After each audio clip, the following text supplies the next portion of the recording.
जी तमिलनाडु। हाँ जी तमिलनाडु सर, तमिलनाडु में कुल मिला के 39 सीट्स हैं सर। जो डीएमके है, अब डीएमके पहले मैं बता देता हूँ, ये स्टालिन वाली डीएमके है, जो जिसमें ए राजा हैं, जिसमें स्टालिन है। एक एड्स बता रहे थे हिंदुत्व को, और दूसरे बता रहे थे, जो ए राजा थे वो कह रहे थे राम हमारे दुश्मन है और उन्हें खत्म करना है। तो इनका विरोध में एक अन्ना मलाई का स्वर जागृत हुआ साउथ इंडिया में। उन्होंने कहा जो सनातन को समाप्त करेगा हम उसे समाप्त कर देंगे। तो तमिलनाडु में सर हुआ क्या कि बेसिकली जो हिंदू थे इन लोगों ने, दरअसल द्रविडियन पॉलिटिक्स जो है वो संकुचित होता जा रहा है। साउथ इंडिया का जो वोटर है सर, वो अब एक तरह से मैं कहूं दिल्ली की ओर मुख करके वोट दे रहा है। वो इस बात पे वोट दे रहा है कि सिर्फ मतलब मान लीजिए आप अल्पसंख्यक या द्रविडियन के नाम पे नहीं, आप भारतीय होने के नाम पे वोट दीजिए। तो और जैसे नरेंद्र मोदी का जो मिशन साउथ है, मैं तो कहूंगा उसकी भी काबिलियत है इसमें।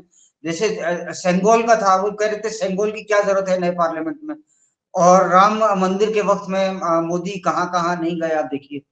तो ओवरऑल जो डीएमके का जो द्रविडियन पॉलिटिक्स है वो समाप्त हो रही है सर।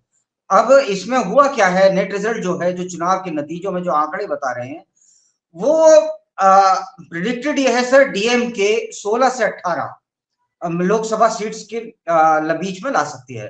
टोटल है 39 सीट्स जी। अब कांग्रेस सर 6 से 8 सीट्स ला रही है आउट ऑफ 39।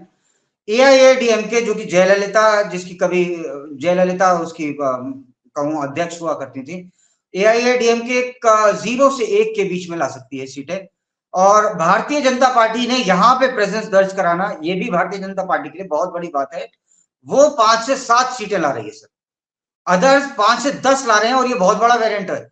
अब मान लीजिए कि अदर्स अगर भारतीय जनता पार्टी के साथ में और एआईएडीएमके के साथ में मिलते हैं तो इसका टोटल लगभग हो जाता है 17-18 के आसपास का, या 15 ही मान लीजिए। तो डीएमके को नेक टू नेक फाइट दे रहे हैं या डीएमके से आगे निकल रहे हैं। तो ये बड़ी इवनली बैलेंस्ड फाइट है सर।